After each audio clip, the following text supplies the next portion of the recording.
전도자는 7장과 8장에서 왜 선한 사람들에게는 나쁜 일이 일어나고 또 악한 사람들에게는 좋은 일이 일어나는가에 대한 그런 문제와 계속해서 실험하였었죠. 그리고 8장 마지막 절에서 17절이죠. 그 8장을 마무리하면서 그 주제를 마무리하면서 아무도 하나님의 모든 행세를 다 알지 못한다라고 결론을 내립니다. 나름 왜 이런 일들이 일어나는가 그 이유를 알아보려고 했지만 결론은 그 모든 것을 하나님이 행하시는 일들이기 때문에 사람으로서는 아무리 뛰어난 지혜자라 할지라도 알지 못한다라는 결론을 내린 것이죠. 그러나 사람이 하나님의 모든 행사를 모른다고 해서 그러한 일들이 하나님의 주권을 벗어난 하나님도 모르는 가운데에 일어나는 일은 아니다라고 하는 것을 전도자는 보여줍니다. 전도자는 왜 선한 사람에게 나쁜 일이 일어나고 악한 사람에게 좋은 일이 일어난지 그 이유를 명백히 알 수는 없었습니다. 그 이유를 알지 못했지만 전도자는 그 모든 것을 마음에 두고 살펴보고 그런 가운데 8장 17절에서는 우리가 하나님이 행하시는 일을 모른다라고 하는 한 가지 결론을 내었다고 한다면 9장 1절에서는 또 다른 결론을 내리고 있습니다. 바로 그것은 의인들이나 지혜자들이나 그들의 행위나 모두 다 하나님의 손안에 있다라고 하는 사실이죠. 그 모든 일들이 왜 일어나는지 하나님이 행하시는 그 일들을 알지는 못하지만 어쨌든 일어나는 모든 일들은 하나님의 주권 안에 있다라는 것입니다. 하나님의 손 안에 있다라고 하는 것은 모든 것을 하나님이 주권적으로 행하시고 모든 것을 알고 계시며 모든 것을 다스리시고 모든 것을 통제하고 계시다라는 것입니다. 하나님의 뜻을 벗어나서 일어나는 일은 없고 하나님의 계획 밖에 있는 일들은 아무것도 없다라는 것이죠. 사람은 미래에 무슨 일이 일어날지 모르지만 우리 하나님은 모든 것을 알고 계십니다. 비록 사람이 선을 행한다 하더라도 그 때문에 사랑을 받을지 또는 미움을 받을지 사람으로서는 알 수가 없죠. 우리는 선을 행했음에도 불구하고 욕을 먹는 경우를 많이 경험합니다. 속담에 물에 빠진 사람 구해놓았더니 보따리 내놓으라고 하는 식으로 반응하는 사람들이 간혹 있다는 것이죠. 예를 들면 자살하려고 하는 사람을 구해줬는데 자기는 죽기에 노력했는데 누군가가 그것을 보고 구해주면은 살아난 후에 왜 나를 살렸느냐고 구해준 사람을 원망하는 경우도 간혹 있습니다. 물론 다른 경우도 생각해 볼 수 있을 것입니다. 내가 행한 선한 행위가 다른 사람의 미움이 되는 경우가 있다는 것이죠. 나는 선한 행위를 해서 적어도 그것 때문에 미움을 받을 것이라고 생각을 하지 않았는데 그 때문에 다른 사람이 나를 미워하는 경우가 있다는 것입니다. 직접적이든 간접적이든 그런 경우가 많이 있는 것이죠. 그래서 전도자는 사랑을 받을는지 미움을 받을는지 사람이 알지 못하는 것은 모두 그들의 미래의 일들임이니라라고 말하고 있습니다. 쉽게 말해서 사람이 어떤 일을 행하고 난 이후에 그의 행위와 관련하여서 사랑을 받을지 미움을 받을지 알지 못한다는 것입니다.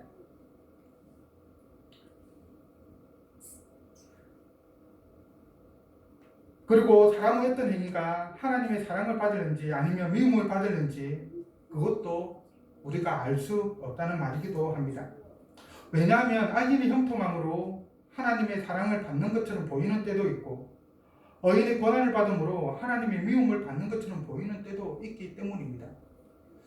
부조리하고 모순된 일들이 우리 가운데 일어나고 있기 때문에 알 수가 없다라는 것이죠. 그러나 모든 것은 하나님의 손안에 있습니다. 모든 것은 하나님의 뜻에 달려있고 하나님의 주권에 달려있는 것이죠. 우리가 하나님을 진정으로 신뢰한다고 한다면 모든 것이 하나님의 손안에 있다라고 하는 사실 그 자체가 우리의 위로가 됩니다. 왜냐하면 하나님을 믿는 자에게 모든 것이 하나님의 손안에 있다라고 하는 그 사실은 다른 의미로 보면 하나님의 보호하심 안에 있다라는 의미이기 때문입니다. 그래서 어떤 선한 행위 때문에 실제적으로 미움을 받는다 하더라도 그것은 또 다른 의미에서 하나님의 보호하심에 대한 예시라고 할 수도 있는 것이죠.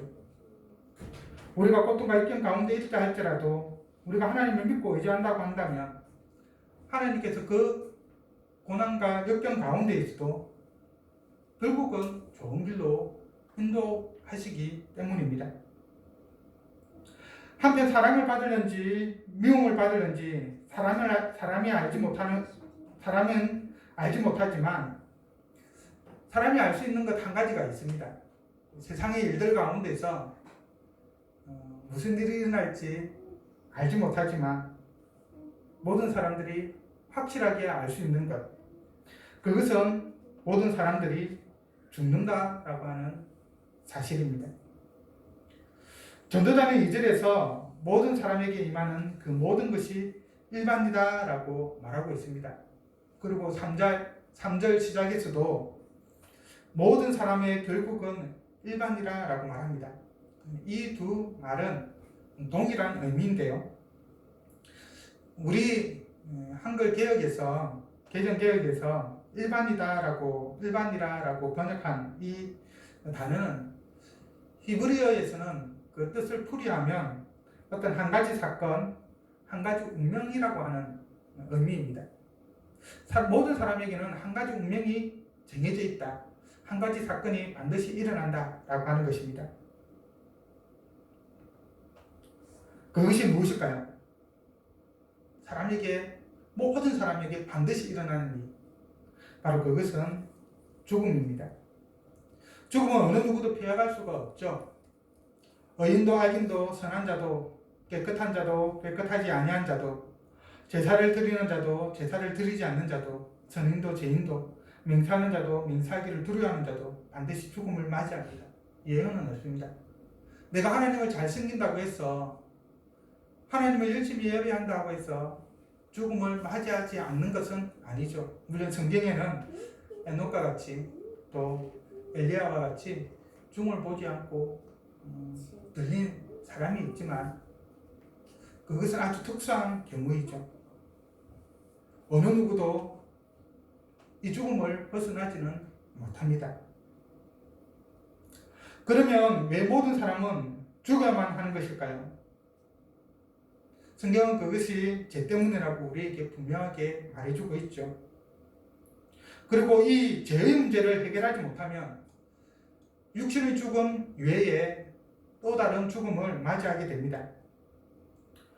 전도자는 3절에서 인생의 마음에는 악이 가득하여 그들의 평생에 미친 마음을 품고 있다가 후에는 죽은 자들에게로 돌아간다라고 말하고 있습니다. 1차적으로는 육체적인 죽음을 말하는 것이겠죠. 그러나 여기에는 또 다른 죽음을 암시하고 있습니다. 왜냐하면 전도자는 이것이 해 아래에서 행해지는 모든 일 중의 악한 것이다 라고 말하고 있기 때문입니다. 창세기 6장 5절을 보면 하나님께서 노아의 시대의 그 사람들을 보면서 말하기를 사람은 그의 마음으로 생각하는 모든 계획이 항상 악할 뿐이다 라고 말하고 있는 것을 보게 됩니다. 아담이 타락한 이후로 세상에는 의인이 한 명도 없었죠. 그래서 죄의 문제를 해결하지 않으면 사람들은 근본적으로 악하기 때문에 그 마음에 악이 가득하고 평생에 미친 마음, 이것은 곧 하나님을 부정하는 그런 마음을 의미합니다. 하나님이 없다고 하면서 그렇게 살아가는 사람들을 두고 한 표현인 것이죠. 그렇게 살다가 죽고 맙니다. 그러면 그들을 기다리고 있는 것은 무엇일까요? 그것은 육신의 죽음이 아닌 또 다른 죽음이죠. 사도 요한이 요한계시록 20장 6절에서 말하고 있는 둘째 사망을 맞이하게 되는 것입니다. 하나님이 없는 인생이 그러한 것이죠. 예수 그리스도가 없는 인생은 마음의 악이 가득한 채 미처 마음을 품은 채 살다가 죽고, 그리고 하나님의 심판을 받아서 하나님의 영원한 형벌에 처해져서 영원한 죽음에 임하게 되는 것입니다. 하지만 예수 그리스도를 하나님의 아들로 그리고 우리의 구원자로 고백하는 자는 그 모든 죄를 용서 안 받고 선한 마음을 가지고 하나님을 인정하는 가운데 어렵고 거룩한 삶을 살다가 죽음을 맞이하고 모든 사람들이 가는 그 길로 가는 것이죠. 그러고 나서는 영원한 생명에 들어가게 됩니다. 그런 점에서 산자에게는 소망이 있습니다. 왜냐하면 살아있는 동안에는 혹시라도 설사 그 마음에 악이 있다 할지라도 하나님께로 돌이킬 수 있는 기회가 있기 때문인 것이죠. 4절의 말씀을 보십시오. 모든 산자들 중에 들어있는 자에게는 누구나 소망이 있으면 상계가 죽은 사자보다 낫기 때문입니다. 당시 유대 사회에서는 이 개는 가장 혐오스러운 동물의 대표주자였습니다. 그래서 여러 가지 누군가를 비하하거나 좀 욕하고 이럴 때 개라고 하는 말을 개 같다라는 이런 표현을 사용을 했죠. 오늘날이야 사람들이 많이 기여하고 반려동물로서의 최고의 인기를 부하고 있지만 적어도 유대 사회에서는 그렇지 않았습니다. 아주 혐오스러운 동물의 대표주자였습니다. 오늘날로 표현한다고 한다면 시궁창지에 해당한다고 할 수가 있을 것입니다. 그리고 사자는 오늘날과 마찬가지로 백수의 왕으로 동물 중 가장 위험 있는 동물이었죠. 그래서 산개는 비찬 삶을 비유적으로 표현한 것이라고 한다면 죽은 사자는 부귀영화와 온갖 권력을 가졌던 사람이 죽은 것, 죽음의 상태를 말하는 것이라고 할 수 있을 것입니다. 그래서 산개가 죽은 사자보다 낫다라고 하는 말은 비참하게 살더라도 이 땅에서 살아있는 것이 죽은 것보다 낫다라는 의미가 됩니다. 우리나라 속담에 뭐에 뒹굴더라도 저승보다는 이승이 낫다라고 하는 그런 속담이 있죠. 그와 같은 표현입니다. 그러면서 전도단은 산자와 죽은 자를 대조하면서 왜 비참하게 살더라도 산자가 죽은 자보다 나은지 그 이유를 설명합니다. 때로 우리는 죽은 것만 못하다라고 하는 그런 표현들을 사용하는데 전도자는 그럼에도 불구하고 아무리 비참한 삶이라 할지라도 살아있는 것이 죽은 것보다 훨씬 낫다라고 분명하게 그 이유를 설명합니다. 그것은 첫째, 산 자들은 죽은 줄을 알지만 죽은 자들은 아무것도 모르기 때문입니다. 사람은 죽는다는 사실을 인식하게 되면 삶을 좀 더 의미 있게 살려고 노력을 하죠. 그래서 특별히 어떤 시한부 생명을 언도받은 사람들 같은 경우에는 그 남아있는 시간을 가장 의미 있게 살기 위해서 노력합니다. 그러나 이미 죽은 자는 그럴 기회가 전혀가 없죠. 전혀 없습니다.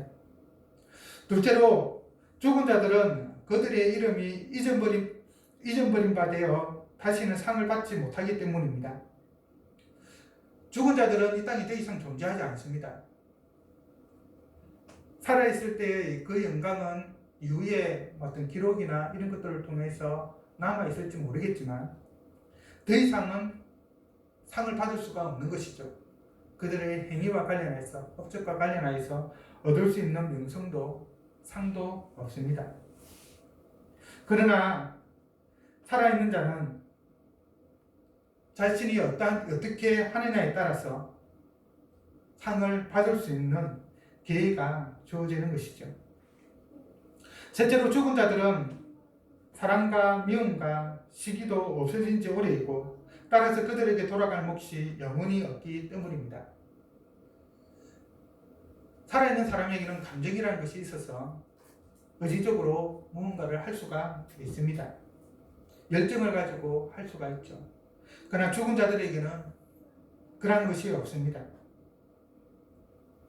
특별히 산자들에게는 살아있는 동안 영원한 삶에 대한 기회가, 그것을 얻을 수 있는 기회가 주어지지만 죽은 자들에게는 더 이상 주어지지 않는 것입니다. 여기에서 산자들이라고 하는 이 표현들은 일반적인 모든 사람들을 그래서 표현을 하고 있는 것이죠.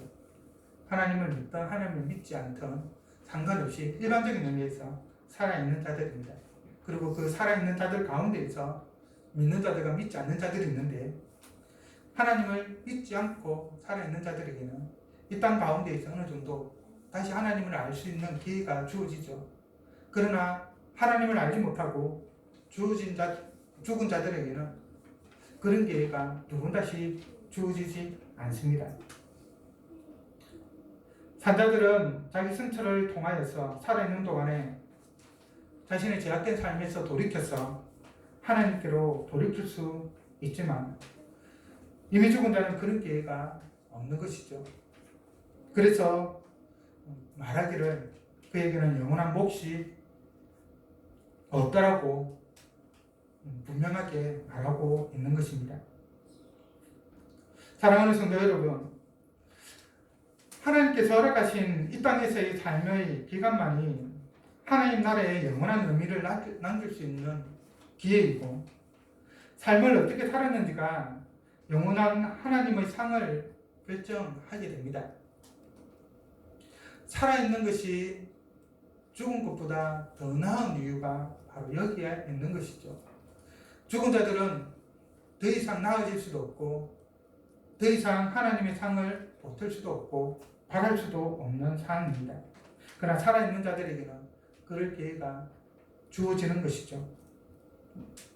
죽은 후에는 더 이상 우리의 영원한 미래를 결정할 기회가 주어지지 않습니다.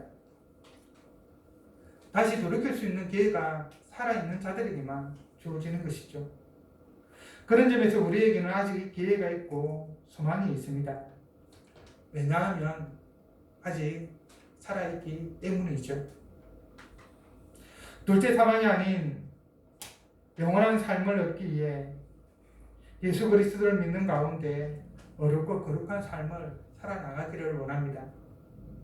이 땅 가운데에서 영원한 하나님 나라의 그 영생을 얻기 위해서 하나님의 말씀대로 하나님의 뜻대로 살아가는, 그래서 영원한 삶이라고 하는 하나님의 상을 받는 우리 모두가 되기를 바랍니다.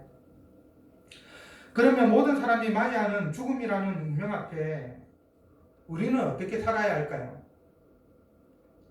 7절부터 10절까지 해서 전도자는 그 방법을 몇 가지로 제시합니다. 첫째는 가서 기쁨으로 먹고 마시라는 것입니다. 그러면서 그 이유를 하나님이 내가 하는 일들을 벌써 기쁘게 받아쳤기 때문이라고 말합니다. 하나님께서 우리가 행한 일들과 그 결과물에 대해서 인정하셨다라는 것이죠. 허용해 주셨다라는 것입니다. 그러니 하나님께서 주신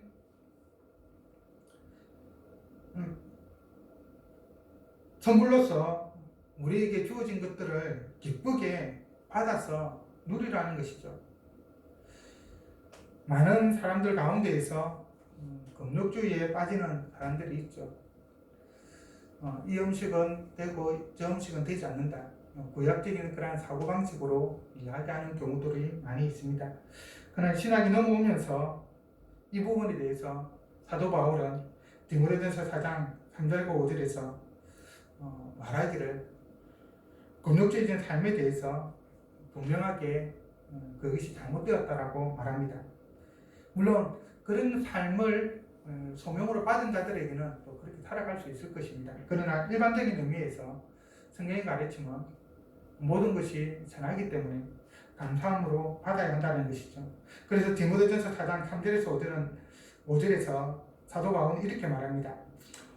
혼인을 금하고 어떤 음식물을 먹지 말라고 할 터이니 음식물은 하나님이 지으신 바니 믿는 자들과 진리를 아는 자들이 감사함으로 받을 것이니라. 하나님께서 지으신 모든 것이 선함에 감사함으로 받으면 버릴 것이 없나니 하나님의 말씀과 기도로 거룩하여 짐이니라. 거룩하여 짐이라. 모든 음식물, 이 자연세계, 하나님의 창조세계 그 자체는 선한 것이죠. 그래서 구원받은 우리가 그것을 감사함으로 받아들인다고 한다면 결코 부정한 것도 잘못된 것도 없습니다. 누군가로부터 선물을 받았다고 한번 생각을 한번 해보십시오. 내가 결혼을 했으니까 아내에게 또는 아이들에게 선물을 하였습니다. 그런데 선물을 받은 아내가 아이들이 그 선물을 받고는 떨떠름한 표정을 짓습니다. 나는 이거 필요 없는데 다른 것이 갖고 싶었는데 라고 하면서 좀 뭐라고 해야 될까요? 기뻐하지 않는 겁니다. 그러면 선물을 준 사람은 어떨까요? 마음이 아프겠죠. 그런 의미에서 본다고 한다면 하나님이 우리에게 주신 모든 것들은, 특별히 음식과 관련된 이 세상의 모든 것들은 참으로 선물이라고 할 수 있을 것이고, 그렇기 때문에 하나님이 우리에게 주신 것이기에 우리는 기쁨으로 그 모든 것을 받아 누려야 되는 것이죠. 그래서 전도자는 기쁨으로 먹고 마시라고 말합니다. 이것은 방탕한 삶이 아니죠. 왜냐하면 그 뒤에 나타나는 것, 하나님께서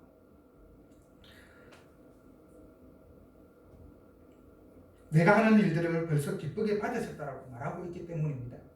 내가 하나님을 기쁘게 하는 그 일들을 통하여서 얻은 결과물이기 때문에 하나님의 선물로서 그것을 기쁘게 누리라고 말하는 것이죠. 그래서 이 땅을 살아가는 가운데에 주님이 주신 것들을 너무 제약시하지 마시고 그 있는 것들을 좀 기쁨 가운데서 사용할 수 있는 그런 마음들을 가졌으면 좋겠습니다. 두 번째로 의복을 항상 희귀하고 머리에 한기름을 거치지 않게 하는 것입니다. 여기서 말하는 흰옷과 기름은 앞에서도 의미하는 바와 똑같은데 기쁨의 상징입니다. 당시 사람들은 몹시 슬플 때 베옷을 입었죠. 평상시에는 또 그런 축하 연회할 때는 흰옷을 입었습니다. 해가 많이 내렸기 때문에 또 태양열을 반사시키기도 하고, 그래서 시원하게 다닐 수 있는 그런 옷이었죠. 그리고 머리에 재를 덮었음으로써 슬픔을 표현했습니다. 기쁠 때는 기름을 발라서 머리에 윤기가 흐르게 하였던 것이죠. 잔치집에는 기름을 바르고 가지 재를 뒤집어서고 가지 않는 것입니다. 그래서 사람은 기쁠 때 흰옷을 입고 머리에 기름을 바름으로써 그 기쁨을 표현하는데, 이것은 곧 신약에서 사도 바울이 데살로니가 전서에서 항상 기뻐하라고 말씀하신 것처럼 우리의 삶을 항상 기쁜 그러한 삶을 살아가라 라고 말하는 것입니다. 우리에게 일어나는 일들이 어떠한 일이든지 간에 그것 가운데에서 항상 기뻐할 수 있는 마음가짐을 가지고 살아가는 것이죠. 세 번째로 내가 사랑하는 아내와 함께 즐겁게 살아가는 것입니다. 이 가정은 공동체의 가장 기초 단위이죠. 최초로 우리 하나님께서 아담과 하와를 만드시고 이 가정을 형성케 하셨습니다. 그래서 내 사랑하는 아내와 함께 즐겁게 살아가고 하는 것은 공동체의 기본인 이 가정을 화목하게 이끌어가는 것이죠. 그리고 조금은 더 쫓겨본다고 한다면 더 성적인 부분에 있어서 그런 부분에 있어서 너무 제압하거나 그렇게 하지 말라는 것입니다. 이것은 왜냐? 하나님께서 우리에게 허락하여 주신 기쁨이기 때문인 것이죠. 그것을 가장 즐겁게 여기라는 것입니다.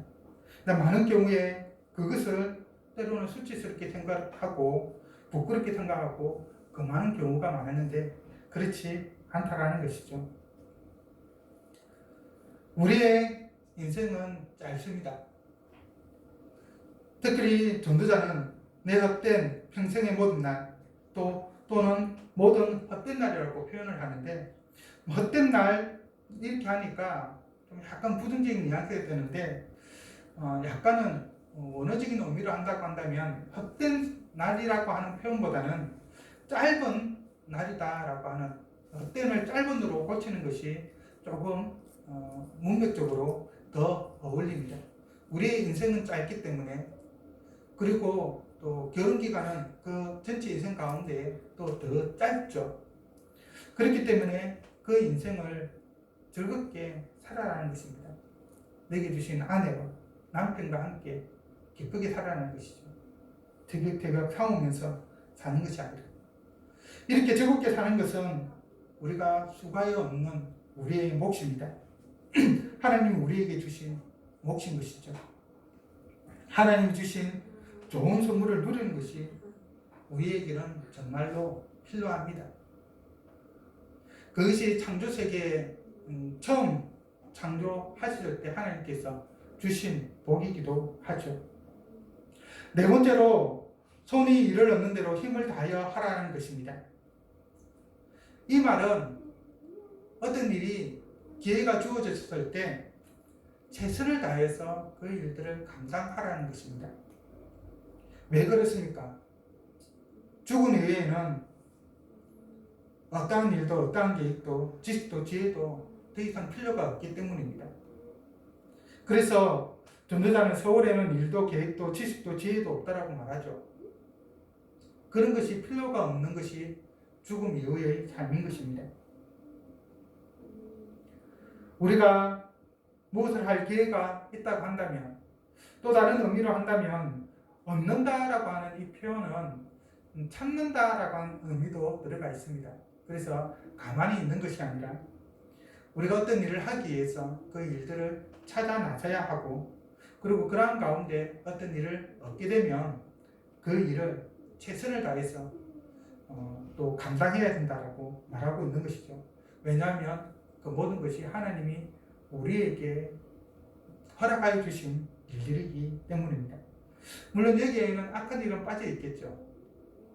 그런 일들이 아닌 한에서는 우리는 최선을 다해서 열심히 그 일들을 감당해 나가야 합니다.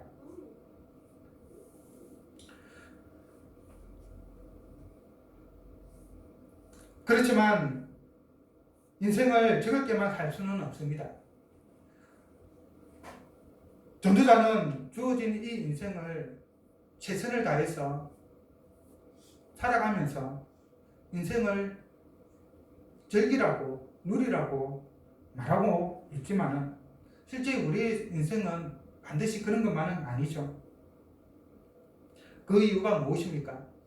전도자는 11절에서 그 이유에 대해서 모든 사람에게 기회와 시기가 임하기 때문이라고 말합니다. 우리 개정개혁만 보면은 기회와 시기가 임하는데 왜 좀 부정적인 느낌이 날까라고 하는 생각이 듭니다. 그런데 원어적으로 이 기회와 시기라고 하는 것은 예측 불가능한 어떤 일들을 의미합니다. 그래서 여기서 말하는 시기와 기회는 한 번의 시기와 한 번의 사건 또는 때맞춰 일어나는 사건 또는 환경이나 상황에서 발생하는 사고를 의미합니다. 즉 우리가 통제할 수 없는 갑작스러운 어떤 사고를 의미하는 용어이지 우리가 일반적으로 이 한글만 딱 본다면은 뭔가 기회 같은 느낌, 찬스 같은, 운 같은 그런 느낌인데 그런 의미와는 조금 다른 의미인 것이죠. 즉 인생에는 우리가 예측하는 일들만 일어나는 것이 아니라 예측했는데도 불구하고 예측한 것과는 정반대의 일들이 일어난다는 것이죠. 그러면서 전도자는 예를 듭니다. 빠른 경주자들이 선택하는 것도 아니다. 용사들이 반드시 승리하는 것도 아니고 지혜자들이 음식물을 얻는 것도 아니고 명철자들이 재물을 얻는 것도 아니며 지식인들이 은총을 얻는 것도 아니다 라고 말합니다. 우리가 일반적으로 생각할 때는 경주를 달리게 하면 빠른 사람이 1등으로 들어오는 것이죠. 그런데 그렇지 않은 경우가 많이 있습니다. 가끔 가다가 보면 걱정의 순간에 바로 골대 앞에서 2등에게 역전당하는 것들을 볼 수가 있습니다. 방심을 했다가 추월을 당하는 것이죠. 반드시 저 사람이 이길 것이다 했는데 지는 경우를 우리는 많이 봅니다. 전쟁도 마찬가지죠. 적극 같은 것을 이기는 경우도 많이 봅니다. 역사가 그것을 증명해 주고 있죠. 지혜자들, 명철자들, 지식인들이 다 잘 될 것 같고 많은 것을 얻을 것 같지만 또 그렇지도 못한 부분을 우리는 보게 됩니다. 사람은 자기의 시기를 알지 못합니다. 자기에게 어떠한 일들이 일어날지를 알지를 못합니다. 특별히 이와 관련하여서 말하는 것은 사람에게 일어나는 그 재앙의 때를 아무도 알지 못하는 것이죠. 재앙의 날이 혼인이 임하면 거기에 걸려들 수밖에 없습니다. 어부가 그물을 던졌을 때 물고기가 그 그물에 갑작스럽게 걸려드는 것처럼 그물에 새가 함정에 걸려드는 것처럼 사람에게 재앙의 날이 갑자기 임하면 피할 길이 없는 것이죠. 교통사고로, 화재 사고로, 또 여러 가지 붕괴 사고로, 또 여러 가지 예상치 못한 그러한 사고를 통해서 우리는 어려움을 경험하게 됩니다. 이럴 때 우리는 어떻게 살아야 될까요? 우리에게 어떠한 일이 일어날지 모르기 때문에 앞일을 전혀 알지 못하기 때문에 불안 가운데 떨며 살아야 할까요? 전도자는 우리에게 1절에서 답을 주고 있죠. 바로 이러한 상에 재앙의 때를 예견하지 못하는 이 불안한 시대에 불안한 때를 어떻게 살아야 했느냐. 모든 것이 하나님의 손안에 있다라고 하는 그 믿음을 가지고 살아야 한다라고 말합니다. 그래야 예측 불가능하고 갑작스러운 그러한 사고 가운데 있어도 전혀 기뻐할 수 없는 그런 상황 가운데 있어도 기뻐할 수 있는 것이죠. 1절에서 6절과 11절과 12절은 7절과 10절을 감싸고 있습니다. 특별히 1절과 11절, 12절은 주제가 비슷하죠. 그것을 감싸고 있는 것이 7절에서 10절입니다. 핵심적인 사항, 하나님이 모든 것을 주도하고 계시기 때문에, 주관하고 계시기 때문에 우리는 하나님이 주어진 이 생을 즐거움으로 살아야 한다라고 말하고 있는 것입니다. 우리가 즐거움으로 살아갈 수 있는 것은 하나님이 우리의 모든 삶을 그의 능력의 손으로 붙잡아 주시기 때문입니다. 만약에 하나님이 붙잡아 주시지 않는다고 한다면 우리는 어떤 삶을 살아갈까요? 당연히 두려움 가운데 살아갈 수밖에 없겠죠. 어떤 일이 일어날지 몰라서 오늘은 잘 되지만 내일은 어떤 일이 나에게 생길지 모르기 때문에 불안 가운데 살아갈 수밖에 없습니다. 그러면 기뻐할 수가 없는 것이죠. 그러나 모든 것이 하나님의 손안에 있다라고 하는 그 믿음을 가지고 살아간다고 한다면 두려움보다는 하나님이 주신 것을 가지고 기쁨으로 살아갈 수 있을 것입니다. 그것이 인생을 즐기는 어떻게 보면 유일한 방법이라고 말할 수 있을 것입니다. 기도하겠습니다. 사랑하는